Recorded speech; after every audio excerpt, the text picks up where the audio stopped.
So as we've been thinking about how to do change in Jewish education, we've identified what we think of as three sort of guiding principles. The first guiding principle, you can go to the next one too, Don. Don, as you can tell, is running the PowerPoint. The first one is what we call holistic learning, and that means learning that is geared to mind, body, and spirit. And this picks up on the whole notion that today Jewish education is not simply about equipping people with what they need to know cognitively. It's about impacting the whole person, and not even just the, quote, Jewish person, but really how do we impact people as Jewish human beings and all the ways that needs to be done. The second guiding principle is one that we call learner empowerment and partnership. Learners and families need to be seen and need to be invited in as co-creators of their educational experiences.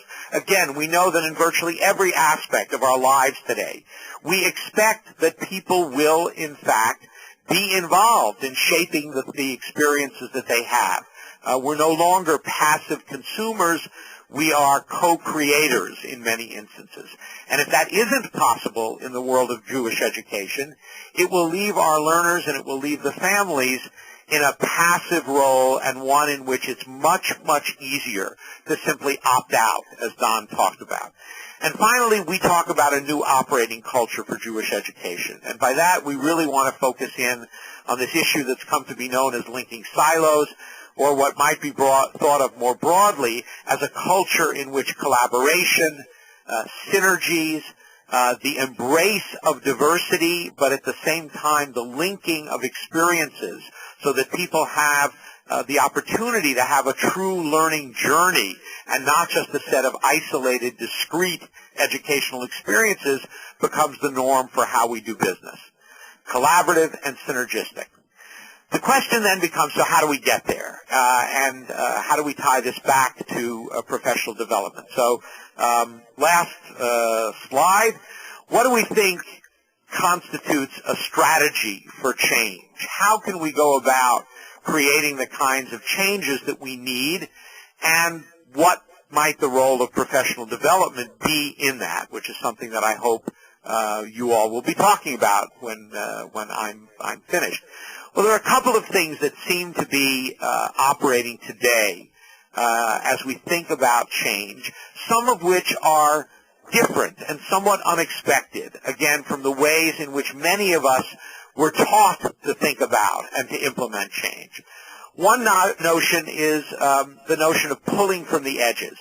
The idea here is that in many cases, change begins not in the core institutions and core processes of an organization or of a community, but it really begins around the edges, in the places where people have greater freedom, perhaps because there's less at stake, to experiment with new models, to try new things. And the challenge for those of us who sit in what I will call central institutions, you all do, in central agencies, we do here at Jesna, is to learn how to pull from these edges, how to scan what's going on, and to see the things that could be valuable, and how to bring those more into the core of the work. In a sense, that's collecting the sparks.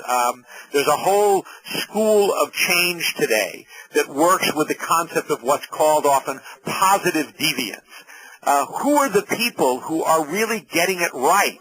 And how do we actually collect those models? How do we bring them together so that we can make visible what it is that is working? That means almost inevitably that we're going to be bringing new voices to bear, that we have to think about how do we widen the scope of who is part of the conversation. Don talked about the critical importance of community conversations.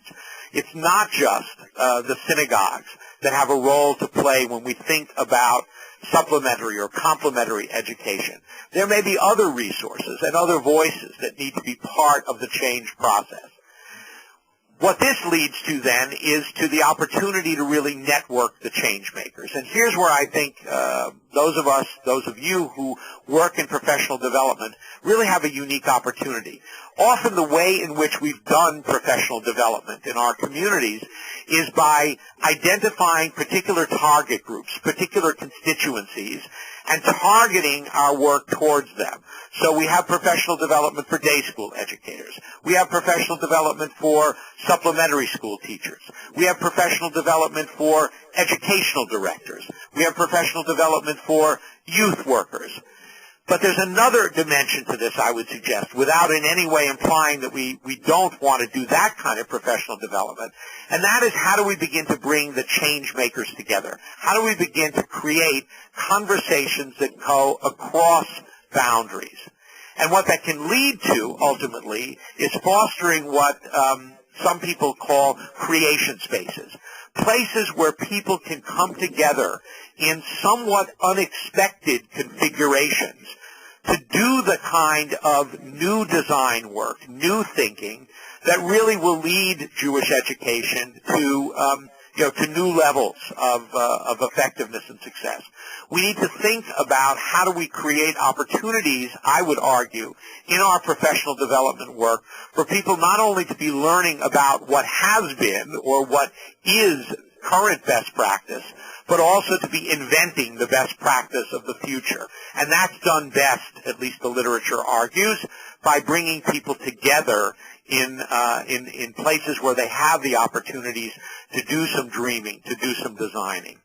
What that can lead to is the next stage that I would call prototyping the new system. Once we have ideas about new ways of doing things, we need to find ways to test those out. And again, it's unlikely that we're going to be able to create systemic change in one fell swoop. So what we need to think of is prototypes. Are there ways in which you and your communities can create small models of what the future Jewish educational system might look like? Can you bring together, for example, a synagogue school and a summer camp, or the synagogue school and the JCC, in the way that they're doing in northern New Jersey now with something that they call the Kehillah Partnership? Those are not where we need to be or might want to be 5 years from now or 10 years from now, but they do represent models of what could be and learning opportunities. And finally, the way in which I think of this in terms of systemic change is, how do we make the exceptional normative? We have plenty of examples today in Jewish education of outstanding practice.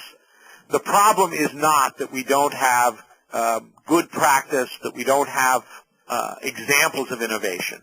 The problem is that in most cases, they remain somewhat scattered and disconnected, and that they don't necessarily become the framework for the whole. So as we think about what we're trying to do in our work, I would suggest that one way to think about it is to think about, how do we take those points of light, those sparks, those things that are happening at the edges, and how do we make those the norm? What does it take to do that? What kind of, what Michael Fullan calls collective capacity building, needs to be done in order for that to take place? So that's a quick tour of what we see as the landscape in Jewish education today, the landscape of change, the opportunities for change, and a little bit of an effort to tie it into your work in professional development. I'm going to be quiet now and turn it back to you, Devora, so you can take us where we're going to go next with this conversation. Thanks, and I'm going to turn over to Michelle.